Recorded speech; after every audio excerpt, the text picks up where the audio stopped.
Obat adalah seni. Selamat pagi semuanya. Nama saya Dr. Theodorus. Saya staf bagian farmakologi FK Unsri. Hari ini kita akan melanjutkan pembicaraan tentang studi eksperimental. Apa itu studi eksperimental? Mari kita simak bersama. Tapi untuk studi eksperimental ini saya bagi dua bagian. Yang pertama adalah yang hanya dilakukan oleh mahasiswa S1 yang in vitro, in vivo, dan in silico. Ini yang berbasis labor dan animal study. Tapi kalau yang pada manusia, randomized control trial itu yang biasanya sudah, kalau di bagian fakultas kedokteran yang sudah mendapat ijazah dokter, ya biasanya kakak kelas kamu di PPDS atau peserta pendidikan dokter spesialis. Jadi in vitro, in vivo, in silico yang banyak dilakukan oleh mahasiswa S1, terutama kalau mereka yang ingin ikut kompetisi di PKM, experimental studi ini termasuk dalam PKM eksakta ya. Dan di PKM eksakta itu sebenarnya di PKM itu di PIMNAS itu sebenarnya ada tiga bidang yang berkaitan dengan jenis studi ini. Jadi bisa PKM eksakta, PKM temuan atau discovery, dan satu lagi pada gagasan tertulis ya. Oh, satu lagi teknologi. Jadi misal untuk yang PKM eksakta, penelitian in vitro, in vivo dari suatu herbal, ya dari satu herbal. Kalau yang ke teknologi bisa meningkat misalnya penggunaan komponen nano, ya dalam bentuk nano terhadap sesuatu gitu ya. Yang terakhir adalah in silico yang terbaru ya, adalah mengandalkan secara komputerisasi atau mengekstraksi data dari literatur, terutama dari jurnal.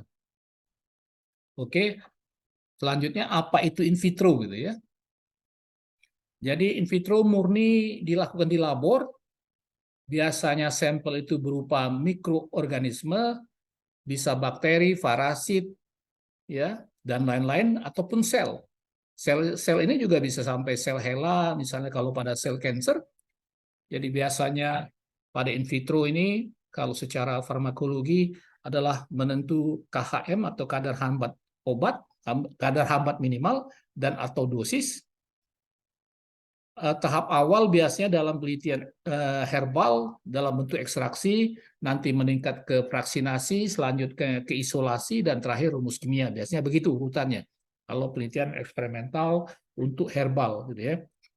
Demikian juga kita bisa melakukan produk-produk hewan misalnya ya.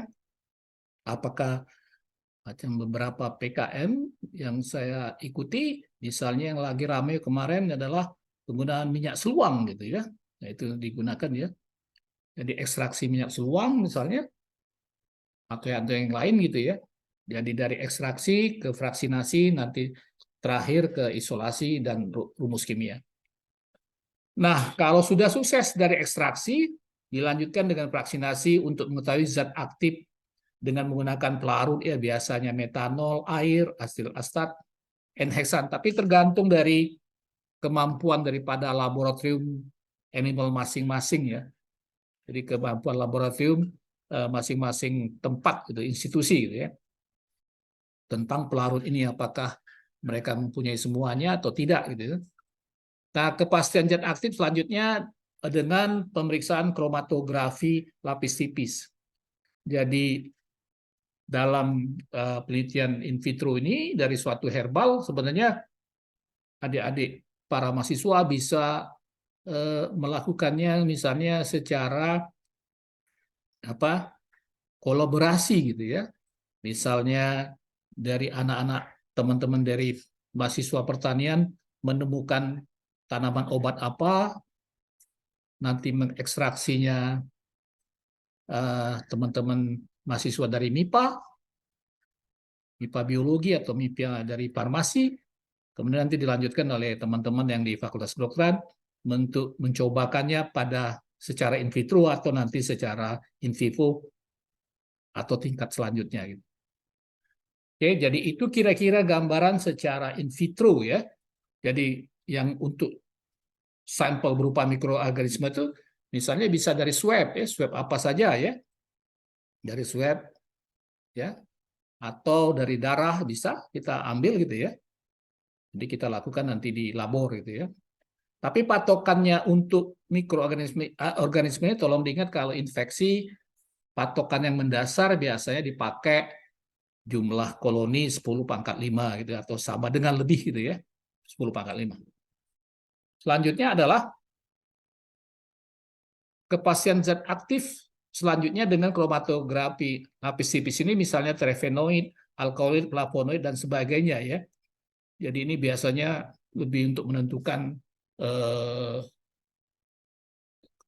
KLT atau kromatografi lapis tipis ini dengan penentuan warna kita ketahui zat aktif apa yang tergantung dalam satu herbal.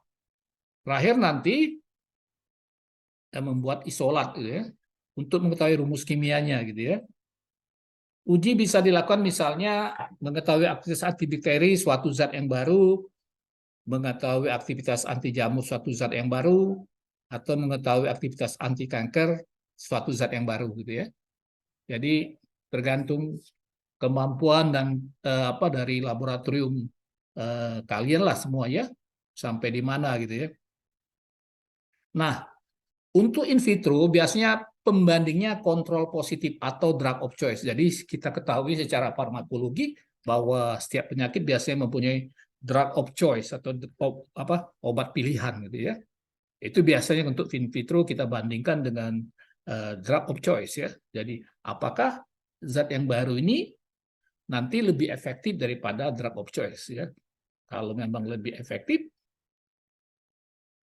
itu lebih bagus ya sesuai dengan harapan kita.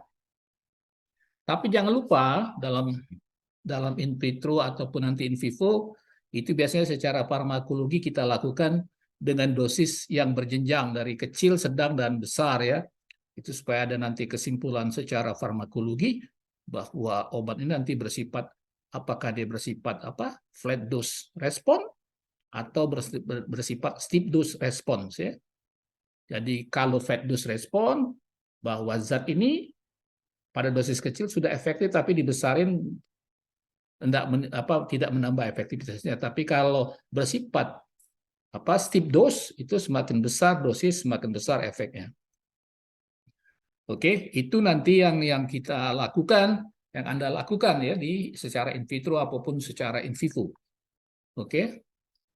Selanjutnya adalah in vivo pada animal. Nah, ini yang jadi masalah adalah terutama pada in vivo adalah kalau kita ngomong animal oleh WHO tahun 2000 ya, tentang tahun 2000 WHO ngomong tentang eksperimental, bagaimana menginduksi hewan itu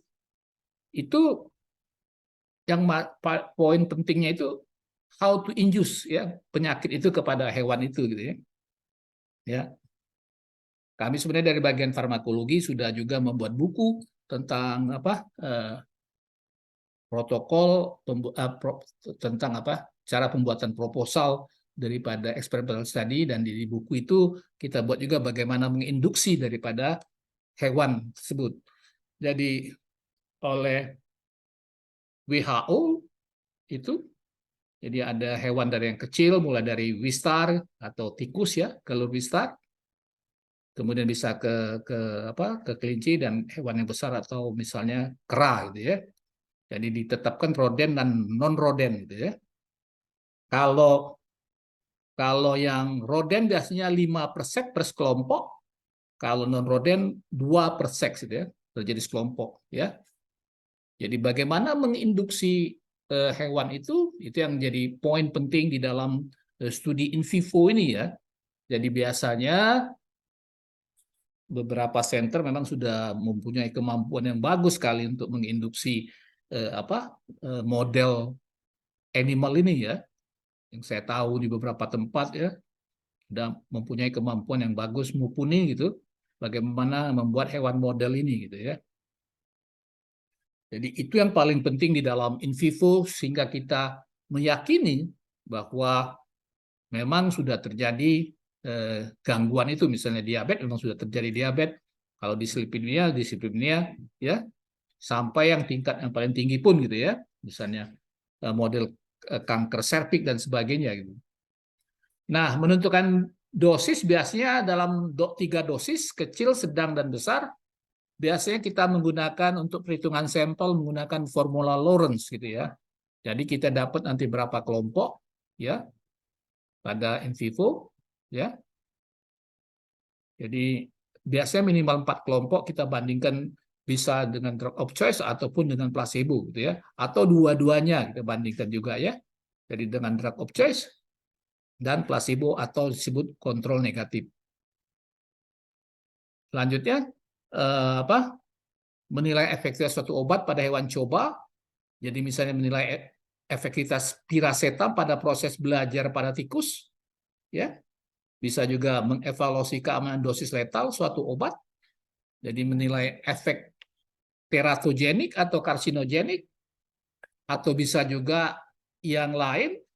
Kalau kita tahu sifat obat itu, misalnya apakah dia bersifat hepatotoksik ataupun dia bersifat nefrotoksik, ya. Memastikan sebagai obat dengan indikasi apa sangat penting ya. Jadi misalnya kalau kita penelitian tentang luka, kita tahu secara ilmu bedah bahwa luka dikenal ada 2, luka lama dan luka baru, atau luka terinfeksi dan tidak terinfeksi. Jadi kalau luka lama atau terinfeksi kita pakai antibiotik, tapi kalau luka baru kita pakai antiseptik ya. Jadi itu yang harus kita pahami, pembandingnya itu apa gitu ya dalam setiap penelitian eksperimental itu ya. Kalau kita menggunakan drug of choice. Kalau salah drug of choice-nya akan masalah nanti dalam hasil gitu ya. Hasil dari penelitian. Karena kita akan membandingkan zat yang baru kita bandingkan dengan drug of choice ya. Jadi yang kita harapkan adalah obat yang baru sama efektif dengan drug of choice. Kalaupun bisa sampai lebih efektif dari drug of choice, lebih bagus lagi ya. Jadi pada in vivo biasanya pembanding kontrol positif drug of choice dan kontrol negatif atau placebo gitu ya, dan placebo gitu ya. Oke, itu yang bisa disampaikan untuk yang in vivo ini ya. Jadi yang terakhir ini adalah in silico yang terbaru ya. Sebenarnya sudah lama dikenalkan oleh Pedro tahun 89. Sebenarnya sebagai ahli matematik beliau ya. Tapi yang dikembangkan baru tahun 2009 sebagai software simulation gitu ya. Jadi definisinya adalah penelitian secara komputerisasi atau simulasi komputer gitu ya. Ini ya. Jadi ada beberapa teknik in silico, diantaranya bacterial sequencing teknik sebagai alternatif untuk pengganti in vitro terhadap identifikasi mikroorganisme dengan sequence bakterial DNA, kebanyakan dengan PCR. Ini in silico ini populer semenjak kasus COVID 2019 kemarin gitu ya. Jadi kita ketahui in silico nama lainnya adalah istilah banyak beberapa ahli ngomongnya indikasi baru, new indication gitu ya. Ya, namanya ya. Jadi misal contoh kloroquine kita tahu dipakai sebagai anti malaria, tapi bisa sekarang dipakai sebagai anti COVID ya, misalnya clarithromycin, sejenis macrolide antibiotik yang dipakai untuk anti mikroorganisme atau untuk bakteri, dipakai juga sebagai anti COVID. Kemudian terakhir yang di Australia ditemukan antelmintik ya sebagai anti parasit cacing, itu dipakai juga sebagai anti COVID. Itu kira-kira yang temuan secara in silico yang rame gitu ya. Kemudian in silico juga dikembangkan sebenarnya untuk uji diagnostik, tapi kita nggak bicarakan itu di sini, sekedar pengetahuan saja, sharing ya. Jadi in silico juga bisa dilakukan untuk uji diagnostik untuk menegakkan diagnosa gitu ya. Jadi ada beberapa teknik in silico, terus terang kita belum banyak pengalaman untuk ini karena untuk belum ada ahlinya yang melakukan secara komputerisasi ini ya. Biasanya kita cuma melakukan dengan cara drawing, mengambil data dari PubMed gitu ya, dari beberapa jurnal gitu. Oke, jadi mengekstraksi dari beberapa jurnal untuk melakukan penelitian ini. Selanjutnya, dari bacterial sequencing teknik ini dilakukan dengan molecular modeling ya, untuk mengetahui cara kerja obat dan interaksi obat. Kemudian yang terakhir adalah dengan cara whole cell simulation, membuat model komputer gitu ya. Itu kira-kira yang bisa saya sampaikan hari ini. Untuk kuliahnya nanti yang akan datang, pada sesi yang akan datang kita ngomong uji klinik pada manusia gitu ya, pada manusia, pada pasien. Itu yang nanti yang memerlukan pengetahuan juga, yang perlu adik-adik masih tahu, harus mengetahui tentang GCP, Good Clinical Practice gitu ya. Jadi sekian dulu. Terima kasih telah menonton videonya. Jangan lupa subscribe and share.